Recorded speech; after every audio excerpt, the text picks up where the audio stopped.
This is the one thing that I have always wanted to do, and it is also the most difficult thing that I have tried in model railroading. This is my entry point into the world of live steam model railroading.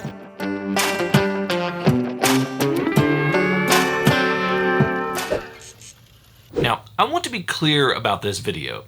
I am not an expert by any means in live steam model railroading. This is my first attempt at it. So I went with a basic steam engine from Mammoth. Now, if you are in the States and you haven't heard of Mammoth, don't worry. Live steam modeling is far more popular in Great Britain and Europe than it is here in the US. So I looked there first.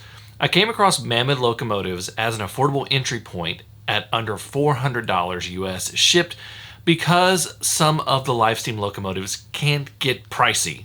And I'm talking about you can buy a car for cheaper. Not a great car, but a car. This is actually from MSS, which stands for Model Steam Specialties, but it's basically the same as older Mammoth locomotives. Modern Mammoth locomotives run off gas, but these run off solid fuel tabs that you put in a tray and let those heat up the water in the boiler. These locomotives are really simple. They have a valve at the front that lets the train go in forward and reverse depending on which way it's gone. The top of the boiler has a regulator, a boiler cap, and a whistle on it, and the cab has a water level gauge, and it's where you put the tray with the fuel tabs into it. Now, the most important thing you need to know about running live steam is this. You must use distilled water. Regular tap water has minerals in it that will build up in your boiler. So get a gallon of distilled water for your locomotive. The next thing is that you need to oil and lube the crap out of these things. I use 3-in-1 lube for pretty much everything that moves minus the pistons, and the pistons need steam oil. Now, in more expensive models, you have a reservoir that holds the steam oil and lubricates it. But this is a simple model, so all you have to do is put the oil on the piston rods and roll the wheels to get the steam oil into the pistons. One good thing to have with these is some heat-resistant gloves. These things get really hot and these come in handy. I'll link some in the description below. Another thing is a large syringe for filling the boiler. You can either do this with a tube or just a syringe or maybe even a needle with it. We're going to do a test run first. I prop the locomotive up on blocks, oil and lube everything, put some water in the boiler, I don't fill it up all the way, and I light the fire. Once the locomotive has reached pressure, you will start to see water and steam bubbling out of the regulator valve. You can test the steam by tooting the whistle a little bit. Now I open the valve to the forward position, give the wheels a bit of a spin, a little bit of help, and off it goes.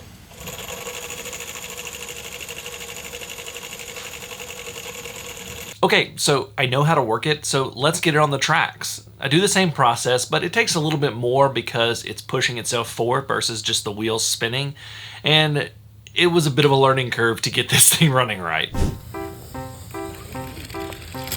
Oh.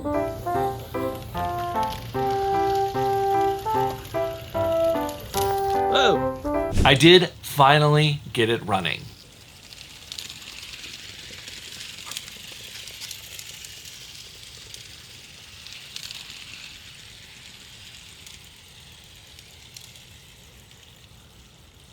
The satisfaction of the steam engine running was amazing. Now, it didn't run long, the boiler is quite small, and my track has some slight elevation changes that make it a bit tougher on it to run. But it runs, and I'm getting better at running it each time I do it. Next thing I'm going to do is clean it up and service it. I had to light and steam it up quite a lot to do this video, and that puts some buildup from the solid fuel tabs. And I'm considering a few upgrades. I'm going to start with a higher pressure regulator so I can build up more steam in the boiler. And I'm also going to convert it to alcohol burning, or meths burning as it's called in the UK. Overall, I'm not going to put too much into this little loco, but rather use it to learn and have fun with my kids.